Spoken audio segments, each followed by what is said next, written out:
Voilà, bonjour tout le monde. Alors, juste une petite vidéo très courte, enfin j'espère très courte parce que des fois je pars très vite, mais pour vous dire que tout simplement, on peut pratiquer n'importe où. Le yoga ou en fait le lieu de vacances ou les endroits où vous devez aller ne doivent pas vous empêcher de pratiquer. Le yoga peut se pratiquer n'importe où, n'importe comment et quel que soit votre état de santé aussi. Ce qui est important, c'est d'être créatif. Et encore une fois, donc il y a un yoga très intéressant qui permet de bien comprendre ce que c'est. Le yoga, ça veut dire union. Alors, tout votre environnement peut vous servir à faire du yoga et à améliorer votre yoga. Ici, dans le travail que l'on va voir au niveau des hanches aujourd'hui, on va se servir tout simplement de l'environnement. Donc ici, je suis sur une terrasse d'un bungalow en Espagne. Et donc, tout ce qu'on va voir, que ce soit les poutres, le plafond ou les poutres qui servent de rampe sur le côté, vont nous aider à améliorer ce qu'on veut faire. Okay. Alors en exemple, c'est que des exemples, encore une fois, c'est pas exhaustif. Soyez créatif si vous voulez faire les choses. Et donc, vous pouvez simplement poser un pied sur une rampe. Alors j'en profite, j'en ai deux. J'ai deux poutres. Et je trouve la distance qui est la plus idéale, la plus adéquate pour moi, entre les deux pieds pour me faire travailler. Et là, je vais tendre la jambe et je vais me servir de la poutre qui est ici pour tirer vers moi.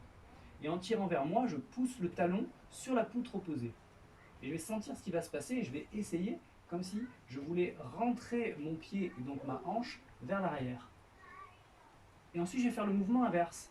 Je vais amener le genou vers la poutre du haut et ouvrir en tirant avec mes mains sur la rampe. Je pousse la bordure externe de l'autre pied dans le sol, le talon aussi, et je vais répéter ce mouvement. Même chose, je tire, j'enfonce le talon, je peux même descendre un peu plus bas si ma souplesse le permet, et je recommence. Je peux rajouter la respiration évidemment, donc même chose, j'inspire, j'expire, je relâche, et je recommence, j'inspire, j'expire, je relâche, et je répète l'opération selon ma condition physique et ce que j'ai envie de travailler. Alors évidemment, tout ce que je fais d'un côté, je vais le faire de l'autre, même si c'est parfois à minima, parce que parfois je peux être un peu blessé, ou je peux avoir comme moi des soucis à droite. Donc même chose, j'étire, j'enfonce le talon. Vous constatez qu'ici je ne vais pas être complètement tendu, parce que par rapport à des soucis de sciatique que je peux avoir, mais je vais quand même travailler. Donc je vais enfoncer le talon dans la poutre, redresser le dos, et j'effectue le mouvement, exactement ce que je viens de faire tout à l'heure. Et je peux répéter l'opération, parce que le but du jeu là aussi, c'est aussi d'avoir une petite dynamique, un petit mouvement. Et toujours avec la respiration, j'inspire, j'expire, je peux même aller un petit peu plus loin. Là, vous voyez, je peux même caler le ventre et une partie de la poitrine sur le dessus de ma cuisse, de la jambe qui est pliée, pour après redresser et éloigner, tout en tirant la rampe vers moi pour redresser le dos. Ça, c'est un petit travail qu'on va faire. Et donc, de la même manière, d'ailleurs, j'ai oublié ici, pendant qu'on était là, on n'a qu'à ouvrir les orteils de la jambe qui est tendue vers l'arrière. Et là, je me retrouve dans une position qu'on connaît, hein, mais je vais peut-être m'assister de la rampe en tirant la rampe vers moi pour redresser et étirer de l'autre côté. Il y a toujours des mouvements antagonistes dans le yoga. Donc là, je vais tirer vers moi et là, je vais étirer de l'autre côté en même temps, comme si je créais ma propre résistance. Et là, pareil, je vais descendre et je vais m'assister de la poutre qui est en haut pour pousser. Je repousse le sol avec le pied d'appui et je pousse le haut avec ma main qui est tendue vers le haut. Et là, je peux descendre, je peux même attraper la rampe, l'autre rampe encore une fois, avec l'autre main et redresser le dos.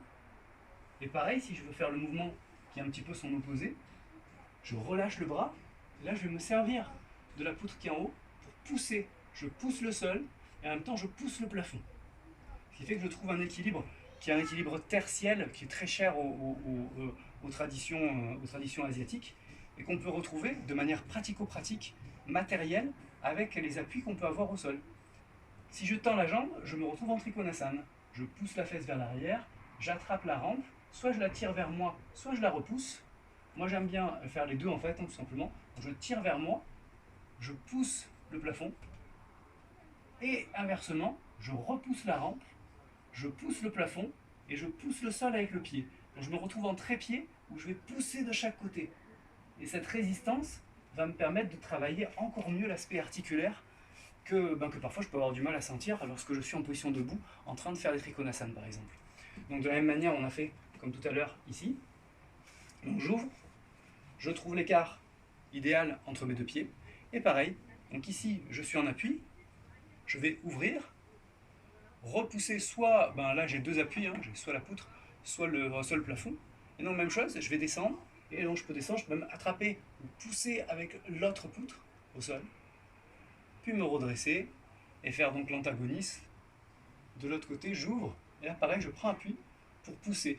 L'idée c'est que je me retrouve en une sorte de butée osseuse, où je pousse le plafond, je pousse le sol en même temps. Ciel, terre. Et en faisant ça, en se retrouvant dans cette butée osseuse, on comprend mieux de manière biomécanique comment on crée de la puissance. Comme dans les arts martiaux où parfois on a l'impression d'avoir de la puissance, alors qu'en fait, on est juste bien aligné, tout simplement.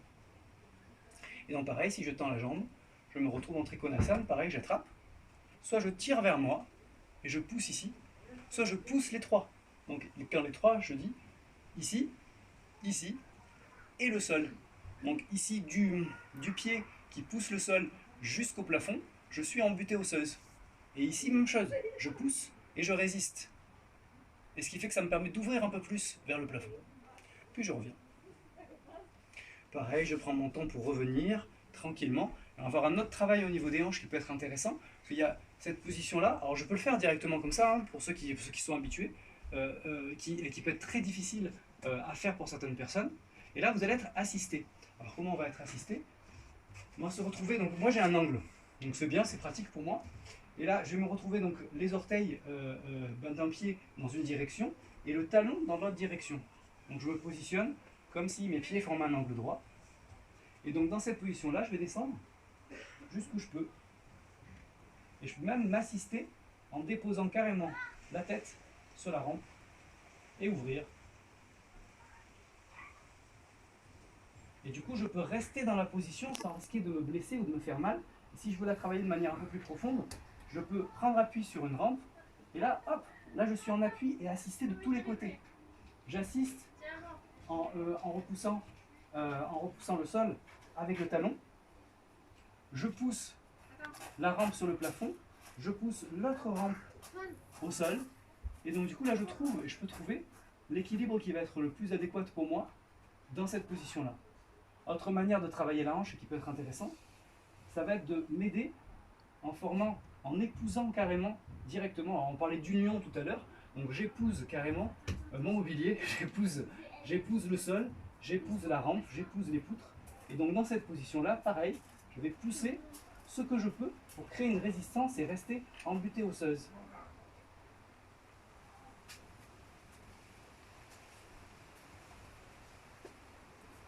Voilà, donc évidemment on peut faire exactement la même chose.